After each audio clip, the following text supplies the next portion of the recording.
ini sulit. Tapi ibu tidak pernah menyerah, apalagi menunjukkannya kepadaku. Dan ibu selalu berbohong. Ia selalu berpesan dimanapun aku hidup, aku tidak boleh mengeluh. Harus bermanfaat bagi orang lain dan berjuang keras untuk meraih cita-cita.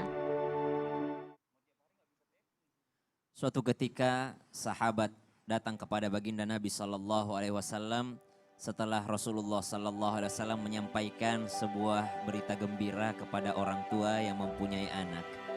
Rasulullah Sallallahu Alaihi Wasallam bersabda, siapa yang mempunyai 3 orang putri, lalu dia mengasuhnya, mengasihinya, membesarkannya, mendidiknya, memberikan pendidikan akhlak keimanan, ketauhidan kepadanya, sampai ia menikah, maka anak perempuan tersebut akan menjadi hijab bagi orang tuanya dengan api neraka.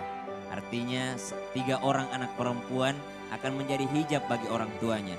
Datang sahabat lain kepada baginda Nabi Sallallahu Alaihi Wasallam, ya Rasulullah, bagaimana jika anaknya cuma 2? Maka yang 2 pun mendapatkan hijab. Bagaimana jikalau anaknya cuma 1? Yang 1 pun mendapatkan hijab. Kenapa Rasulullah Sallallahu Alaihi Wasallam memberikan motivasi yang sangat luar biasa?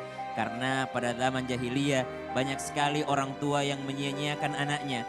Mereka akan bermuka masam, bahkan mereka rela membunuh anaknya jikalau anak yang terlahir adalah seorang anak wanita. Mereka sangat malu jikalau yang terlahir dari rahim istrinya adalah anak perempuan. Maka Allah Subhanahu wa Ta'ala mengangkat derajat bagi anak perempuan yang lahir pada masa itu. Maka subhanallah, pada masa jahiliyah mereka menguburkan anaknya, mereka membunuh anaknya jikalau tahu bahwa anak yang terlahir adalah anak wanita. Di zaman sekarang jauh lebih bengis daripada zaman jahiliyah. Belum tahu jenis kelamin anak, masih di dalam kandungan. Banyak orang tua yang rela untuk menggugurkannya. Mereka mengaborsi, mereka membunuh anaknya. Padahal belum tentu yang lahir adalah anak wanita, belum tentu yang lahir adalah anak laki-laki. Mereka seakan-akan menyia-nyiakan amanah dari Allah Subhanahu wa Ta'ala.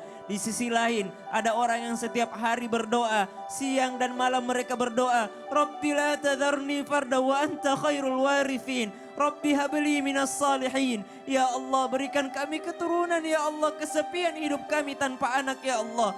Berikan kami anak laki-laki yang mendoakan kami. Berikan kami anak perempuan yang mendoakan kami. Berikan kami keturunan yang saleh dan saleha. Tiada henti-hentinya mereka memohon kepada Allah Subhanahu wa Ta'ala untuk diberikan anak-anak yang saleh dan saleha. Namun di sisi lain, banyak juga di antara kita yang menyia-nyiakan amanah dari Allah Subhanahu wa Ta'ala.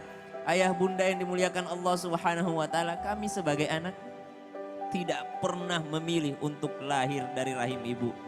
Tidak pernah memilih untuk lahir menjadi keturunan ayah. Bernasab bersama ayah, menyambung kepada ayah dan kakek. Kami tidak pernah memilih itu. Namun Allah Subhanahu wa Ta'ala lah yang memilihkan kami terlahir daripada kalian. Maka dari itu, satu keinginan kami, sayangi kami, didik kami menjadi anak yang saleh. Jadikan kami investasi akhirat. Kata Nabi Sallallahu Alaihi Wasallam, semua amalan terputus kecuali 3 hal. Dan salah satunya adalah waladun saleh, seorang anak saleh yang senantiasa mendoakan kedua orang tuanya. Betapa banyak di luar sana seorang orang tua yang mendambakan kehadiran anak. Namun tidak sedikit juga yang menyia-nyiakan kehadirannya. Padahal itu adalah amanah dari Allah Subhanahu wa Ta'ala. Kita mungkin tidak sengaja memiliki anak, namun Allah Subhanahu wa Ta'ala yang berkehendak. Di akhirat nanti banyak orang tua yang mungkin sudah digariskan untuk masuk neraka, atau mungkin amal salehnya tidak mampu untuk membawanya ke surga. Namun ternyata dengan hadirnya seorang anak menjadi syafaat bagi orang tuanya.